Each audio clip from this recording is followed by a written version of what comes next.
படித்ததில் பிடித்தது. ஒரு பாம்பு வளைந்து நெளிந்து தரையில் ஊர்ந்து கொண்டிருந்தது.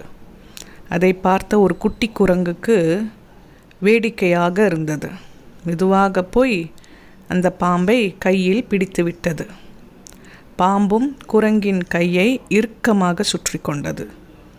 விஷப்பல்லை காட்டி சீறியது. குரங்குக்கு கொஞ்சம் பயம் வந்துவிட்டது. கொஞ்ச நேரத்திலேயே அதன் கூட்டமெல்லாம் கூடி வந்துவிட்டன. ஆனாலும் யாருமே குட்டி குரங்குக்கு உதவ முன்வரவில்லை. ஐயையோ, இது பயங்கரமான விஷமுள்ள பாம்பு. இது கொத்துனா உடனே மரணம்தான். குரங்கு பிடியை விட்டதுமே பாம்பு இவனை போட்டுடும். இவன் தப்பிக்கவே முடியாது என்று குட்டி குரங்கின் காது படவே பேசிவிட்டு ஒவ்வொன்றாக கலைந்து சென்று விட்டன.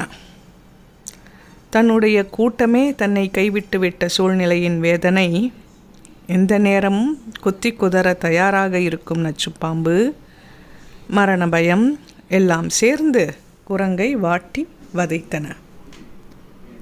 ஐயோ, புத்தி கெட்டு போய் நானே வலிய வந்து இந்த மரணவலைக்குள் மாட்டிக்கிட்டேனே. குரங்கு பெரிதாய் குரல் எழுப்பி ஓலமிட்டது. நேரம் ஓடிக்கொண்டே இருந்தது. உணவும் நீரும் இல்லாமல் உடல் சோர்ந்து போய்விட்டது. கிட்டத்தட்ட மயங்கி சரியும் நிலைக்கு வந்துவிட்டது. கண் இருளத் தொடங்கியது. அந்த நேரத்தில் ஞானி ஒருவர் அந்த வழியே வந்தார். குரங்கு இருந்த நிலைமையை பார்த்ததும் நடந்ததை உணர்ந்து கொண்டார். குரங்கை நெருங்கி வந்தார். சொந்தங்களெல்லாம் கைவிட்டுவிட்ட நிலையில் தன்னை நோக்கி மனிதர் ஒருவர் வருவதை கண்ட குட்டி குரங்கிற்கு கொஞ்சம் நம்பிக்கை வந்தது.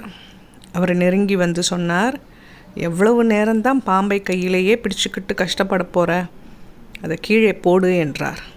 குரங்கோ, ஐயையோ, பாம்பை நான் விட்டுட்டா அது என்ன கொன்னுடும் என்றது. அவர் மீண்டும் சொன்னார், பாம்பு செத்து போய் ரொம்ப நேரமாச்சு, அதை கீழே வீசு. அவர் வார்த்தையை கேட்ட குரங்கு பயத்துடனே பிடியை தளர்த்தி பாம்பை கீழே போட்டது.